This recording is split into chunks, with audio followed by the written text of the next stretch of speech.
Assalamualaikum and hello YouTube. My name is Nur Muhammad from NMWatch, and yes, we are back with another of the watch collection revisit video series where I take a look at the watches that I have been used for quite a while, maybe more than 1 month. Well, depending on how how long I have had that watch.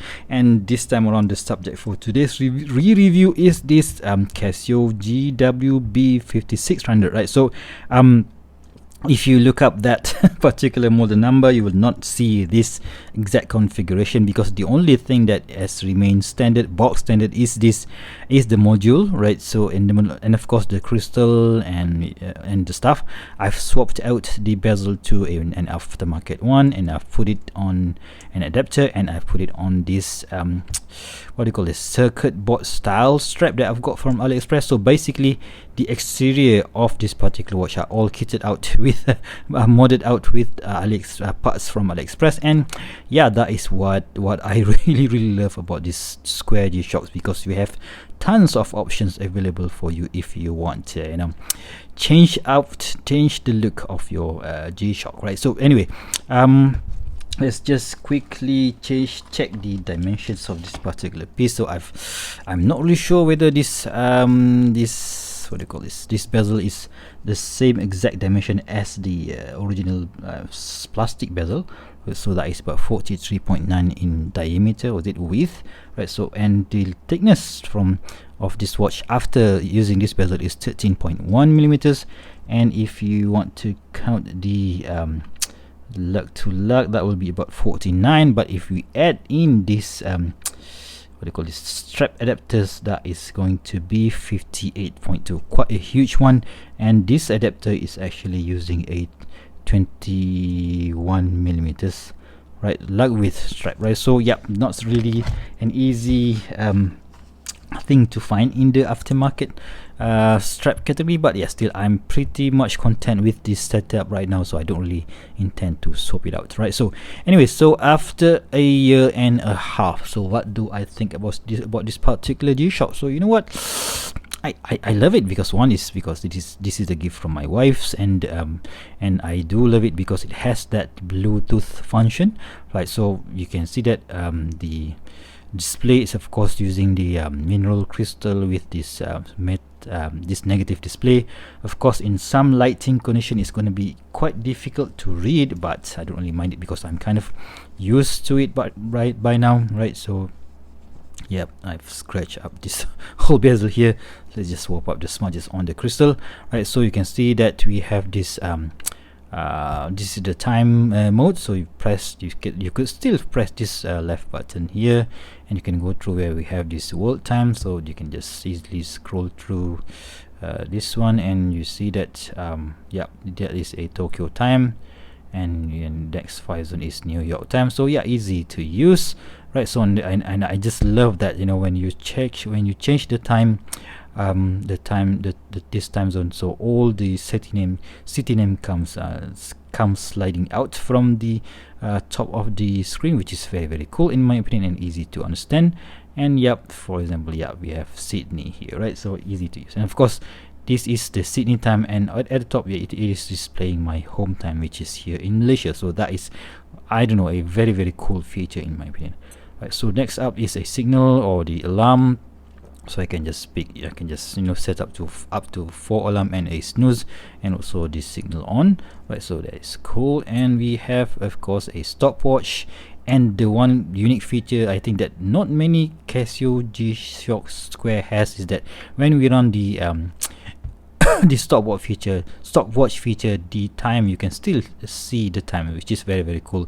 Not like my GWM5600, which when you run the stopwatch, it doesn't show the exact time, right? So that is a very useful feature in my opinion, right? So next is the timer. Again, when you set the timer and you run it, the home time is still available for you to see, and that is why I like this particular piece, right? So the Bluetooth connectability also, before we talk about the Bluetooth, so it also has this tough solar function, right? So you don't have to swap out batteries every 2 or 3 years. So this one practically you can it will last up to maybe 10 or years depending on how much you use that backlight. And in this case I've set it to an auto light condition, or now it detects some light, so that's why when I flick it doesn't really work, but we will do a lume shot later on. Right, so let's just quickly show you guys how we use that particular app. So on your phone you need to find this G-Shock app, right? So as of right now, so when I run the G-Shock app, you can see that it is not connected. Oh, one particular quote that I have on this particular watch is that you can't really see the battery level on this particular piece. So in order for you to know whether your battery level is low or middle or high, you have to connect it to this particular app, right? So to do so, you have to push, I think we should push this left bottom button, connect. Oops. And you see that it is my phone is detecting the Casio GWB5600, right? So the time zone was updated.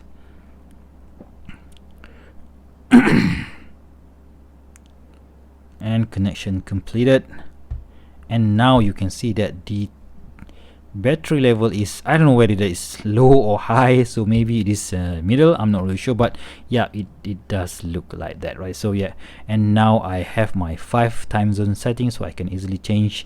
If let's say I want to change to not Sydney, I want to change to somewhere else, no, or I can just maybe go to Manila, right? Yep, I set the first time zone to Manila and set this city to the watch, right? So, and it will sync. Please wait, and it's already synced. Now it is no, I think maybe it is synced, right? So sync to the my watch, and yep, that's it. And setting completed, and go back to the first setting, right? So that is how easy it is to use, right? So, and we also can use the next setting, which is the point memory short press. I have no idea what that is all about. I have no idea how to use it. I'm so sorry guys, not really sure about that. But the most feature that I use is this utility where I can set the alarm not on this particular on the watch, but rather on this app, right? So yeah, that is much more easier in my opinion. And of course I can set up the reminder, right? So in this case I have a few reminder. I think you can store up about 5 different reminder here, so which is very cool.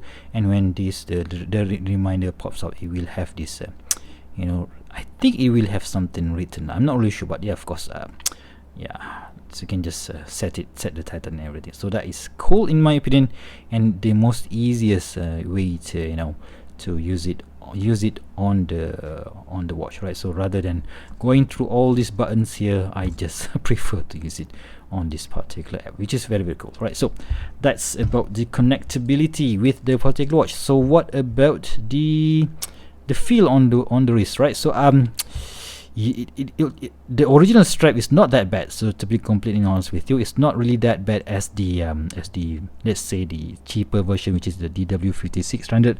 The quintessential G-Shock that is available for $50. So this one, however, is available for sale for about $80 to $90. So yeah, depending on where you get it, but yeah, still the feel is very nice, right? So of course I've added some weight because we have this metal bezel here, but yeah, day-to-day use is not a problem at all, right? So you know what, let's just put it on wrist and see how it looks like. But before we do that, let's do a quick wristwatch check. Today I'm wearing my Timex Ironman Transit, right? So a watch that I've recently unboxed, and I've mentioned there are a few defects on it, but yeah, still I'm waiting for the seller to resolve the issue for me. But for the time being, yeah, let's just feature it on a few videos, right? So let's just put it, just for the sake of comparison. So this is a 40 millimeters diameter watch, but this one is just now is 44.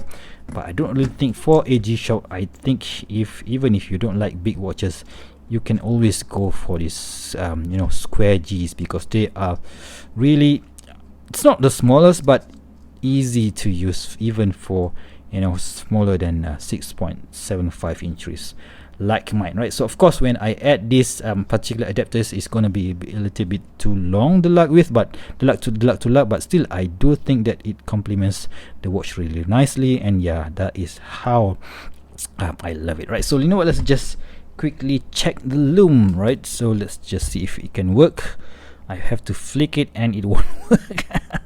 Right, so let's just push the button here, which is the top button. So you can see that this is the loom, right? So which is, for me, it's you see the dimming, right? So when it goes on, it just slowly goes on and slowly goes off. I just love that feature, which I don't know, it's just me geeking out maybe, right? So there you have it, guys, my re-review of this awesome G-Shock that is, for me nowadays. I think if you don't really want to go spend quite a lot on money on a G-Shock, so you can just go for this one, get the solar version, because you don't really want to swap up the batteries for every 2 or 3 years. And yeah, the solar version is available for you to choose, even from the box standard version, even and up to the Bluetooth version. So you of course you have a few options there. If you don't want to change the battery, go for the basic solar version. But if you want the Bluetooth connectivity, you know what, this is one of the best option in my opinion. And of course, if you don't like the negative dial version, you can always go to positive dial, right? So anyway, what do you guys think of this particular watch, and do you guys have one as well? And yeah, if you guys are like me, and I really like to collect square G-Shock, so please do let me know in the comment section below, right? So if you guys like this video, please give me a big thumbs up, and if you want to see more future video reviews such as this one, please go ahead and subscribe to my channel. Until next time, I'll see you soon. Stay safe and bye bye.